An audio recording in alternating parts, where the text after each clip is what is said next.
tendency to use AI. So we have to use AI with caution, a lot of caution. The government legal department is using AI. There are big firms like Whitepaper and other firms. They're using AI on a regular basis. But yesterday I was in law society where we are told by, I think, one of the director of the government legal department that they are now testing even drafting legislation by that. It's not a real scenario, but it's a sad scenario where they're not testing a real law. So I think we need to embrace AI, but obviously we have seen the High Court case and ask you a question. Yeah, we are a very small firm. Most of our members are from very small firms, apart from a few. So how we can use this? Because when you say we cannot use AI, then it's going to be a problem for future generation lawyers. Thank you. This white paper, as far as I understand, is still a proposal. So my general question is when it's going to be implemented and when it's going to be incorporated with the law. Thank you. I just analysis in the immigration law developing from Thatcher era.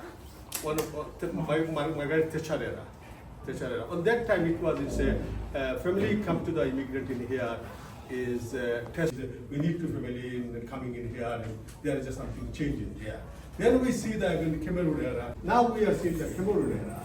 In where there's a tight is after tight in how the test is coming, changing the test is there. In sense of testing from the Margaret Thatcher era and applying the ILR in there. So how does it handling the contradiction between the family life and restriction and reunions with the white papers? Family life restriction, for example, is like they are making harder to reunion. For example, the language test, and also the young offenders, they are going to be deporting the first offense rather than consideration with their age and with their other legal expert member of the Online Procedure Rule Committee, so that's the body that's charged with a lot of the digital changes that scare us all slightly, if we're not daft, that are coming within the civil justice system. And one of the things that we have had to think about, address and talk about is the march of AI, because AI that I had with Lord Justice Burse, while we were sat in, dare I say, in a pub locally and were doing what law geeks inevitably do, talking about law stuff.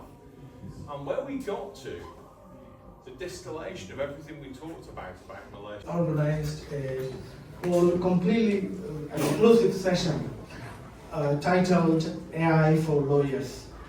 So that will be delivered on 30th of July by an expert solicitor with an IT expert as well, fellow Law Society Council member Stephen Matter.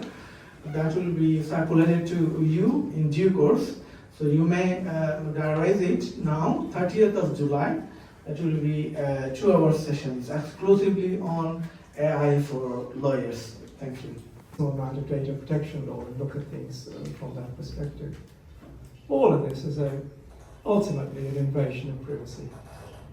We are putting lots of data into the hands of 4 or 5 billionaires who are controlling these regimes, who are farming all that data in order to earn more money for themselves and to then, in the US at least, oppress certain communities because they find out somebody is researching an article on what the rights are.